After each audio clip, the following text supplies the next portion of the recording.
califat mondial, et ils veulent appliquer la charia, ils le disent, ils l'annoncent, on sait quel est leur but. Et j'ai rajouté un troisième mot, taqiyya. T-A-2-K-E-Y-A, taqiyya. Et ça date avant qu'on l'assassine. Il a dit au Parlement dans son dernier discours, j'ai découvert que j'ai fait une grande erreur de vous avoir sorti de prison. Parce que vous appliquez la taqiyya. La taqiyya, c'est quoi?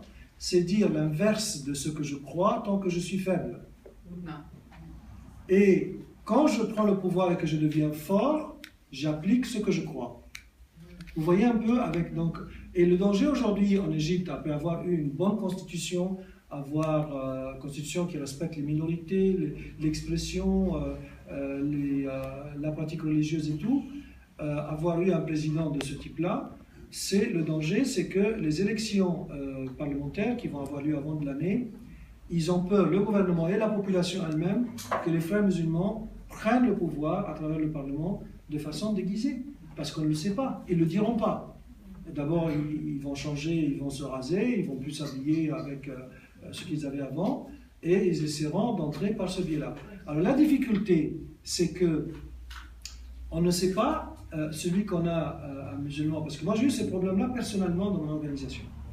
Plusieurs fois, je voulais qu'il y ait 2-3 personnes musulmanes qui adhèrent, parce qu'on a des musulmans dans l'organisation, et puis les autres me disaient, fais attention, tu es en train de traiter avec un frère.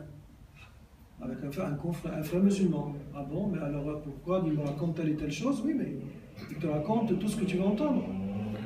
Voilà, et donc là, c'est ça le danger. Et on sait aussi qu'il y a énormément d'argent on fait venir des... Moi, j'ai arrêté un gars qui est... s'il rentre en Égypte, on l'arrête.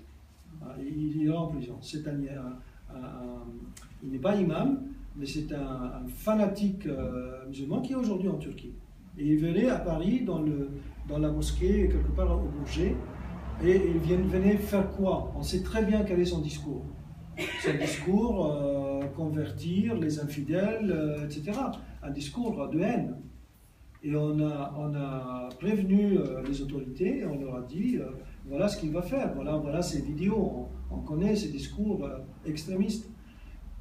Donc, il faut savoir que ces gens-là, il y en a plusieurs, ils ont de l'argent, ils ont surtout la conviction que ce qu'ils font, ils font du bien au monde.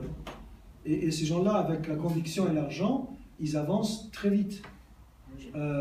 Donc, voilà, faire attention avec qui, si on a avec un musulman, la majorité ne sont pas des extrémistes. C'est quand même de l'argent.